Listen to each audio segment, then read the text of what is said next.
Mga kababayan, nagpulong muli ang Uplift Committee upang talakayin ang pinakahuling development na nangyari sa Middle East, pati na mga hakbang ng pamahalaan upang maibsan ang epekto nito sa ating bansa, lalong-lalo na sa patuloy na pagtaas ng presyo ng krudo. Kaya naman, simula April 15, ipapatupad ng DOTR ang Service Contracting Program.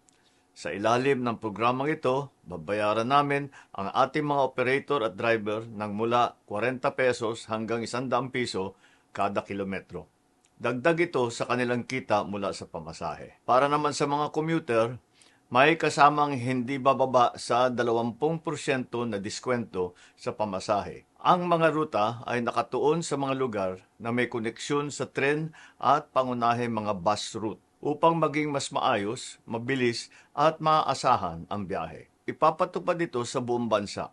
Sasaklaw sa humigit kumulang 50,000 na PUV, 1,000 operator at aabot sa 15 milyong pasahero. Ang Service Contracting Program ay ipapatupad sa off-peak hours upang masigurong may masasakyan pa rin ang ating mga kababayan kahit hindi sa rush hour.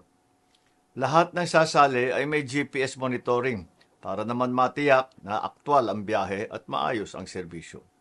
Patuloy ang biyahe, patuloy ang hanap buhay. Hindi pa tayo titigil doon. Magpapatupad tayo ng 10 piso kada litro na bawas para sa public utility vehicle na may maximum na 150 liters kada linggo sa loob ng 3 buwan.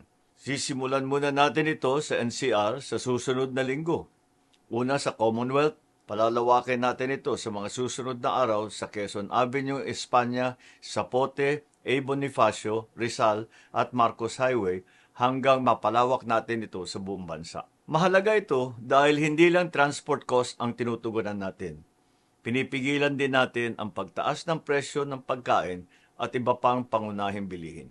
Ang fuel subsidy ay ipapatupad lamang sa mga lehitimong gasoline station na aprobado at minomonitor ng Department of Energy upang masigurong mapupunta ito sa tama at hindi ito maabuso. Ginagawa natin ito lahat para manatiling maayos ang takbo ng inyong araw-araw na buhay.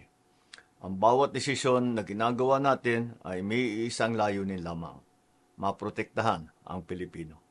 Maraming salamat po.